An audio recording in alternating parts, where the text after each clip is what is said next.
Hi, Rev Ray here with Unity Village Unlocked, and today we have a super special guest, Dorothy Meier. She lived here as a kid, and now she works here, and she's going to tell us some stories. And Unity Village, of course, the first land was bought in 1919, but it was incorporated as an actual city in 1953. So this is one of the old signs.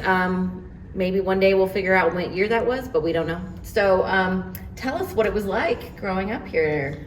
It was fun. You were able to go around and explore, just walk all over the place. We moved up here in '57. My dad came up here, started working in the orchard and helped with the farming. And then after that, he moved to landscape when they did away with the farming and landscape, or golf orchard and stuff. And then he worked in landscape.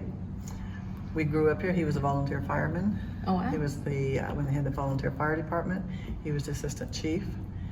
And he would scare my mom whenever there was a tornado warning out or something.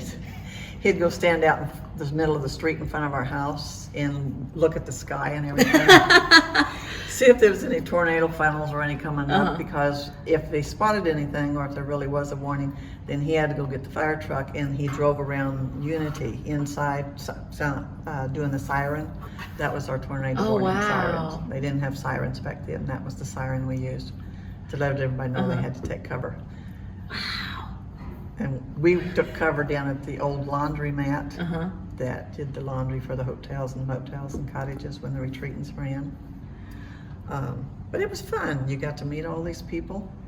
We had cats and dogs. We only had one dog, but we did have cats. The dog was given to us. He was a bird dog. They used to have, Red Cross used to do swimming lessons at the swimming pool. And we always knew when they did them, because they had to go down this way down the pool to the road, and then they had to come out by our house. Oh, yeah. And it was a gravel road, so when they started doing it, we always wanted to make sure we had the doors shut and the windows shut. They would just car after car after car, and they would stir up the dust and everything. But you got to see deer. We had deer come out in front of our house one time. I got my camera out to take a picture of them. There were about 7 of them across the street by J Cottage. But I made noise when I opened the screen door, and so they ran, so I didn't get my picture of them. There was quite a community of people living back in that area. Yes. Back in the days. Yeah. We lived in the old boarding house part of it, and then there was our neighbor lived with him and his wife, and his son lived in the bunkhouse part of it. And then beside that, we had a lady where the golf course office is now, or not golf course, but the landscape office is now.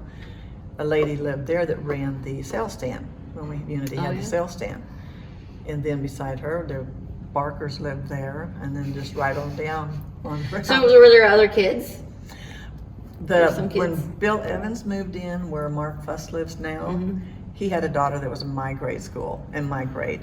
And Clyde Gill, he lived in the old chicken house, which was past Barker's house in between. It's not back there anymore. She knows the whole map with everything. He had a daughter that was in my grade. And so we would come and visit. She would come and play with us. The other one, Bill Evans, they moved in when they were old, up in high school. But Helen was there, and she would come up, play with us. And her mom, she'd have to tell our mom when she was supposed to go back home, and when we went to play with her, we had to tell her mom when we were supposed to come back home. So we couldn't stay past that time. Yeah. So you've worked here a few years. A few. What's it been? I mean, you've seen so many changes between living here and your family has got such a legacy here. Any interesting tidbits? Or less interesting tidbits? Tell us about tell us about the beauty shop. Okay. Tell us about the beauty shop. There was a beauty shop for when we had retreatants in. They always had their banquet on Thursday night because they left at 1 o'clock on Friday. So they had a That's banquet. still how we do things. Yeah. So they wanted to be pretty, dressed up, and had their hair done for the banquet. So on the banquet, the beauty shop was down there on the opposite side of the laundry room as you went up between the motels and the cottages. It was down there, and everybody used it. Our mom used it until my aunt became a beautician. And walked down there, and everybody was down there. She was there for quite a few years. Gave See, somebody something to there do. really was a beauty shop. People taught, you know, Yes, there was. really happened. Dorothy Yes. says. The band concert, they used to have a band concert every Sunday. And the amphitheater parking lot there where the motel is, Wee Wisdom School, that would be filled. My dad also helped the maintenance people, landscape people. They parked the cars and they set up the stage, the chairs, Wow, got yeah. everything ready for them.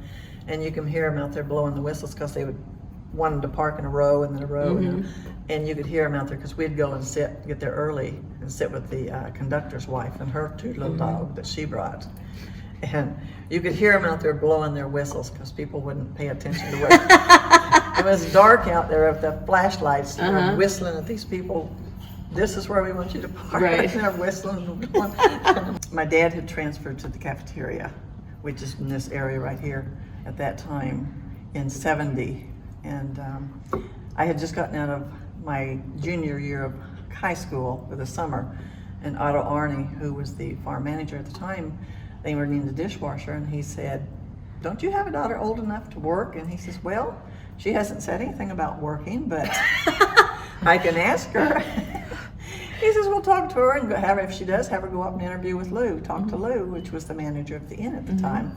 So I came up the next day and talked to her, and at that time you had to wear a white blouse with a black blazer, a jumper rather.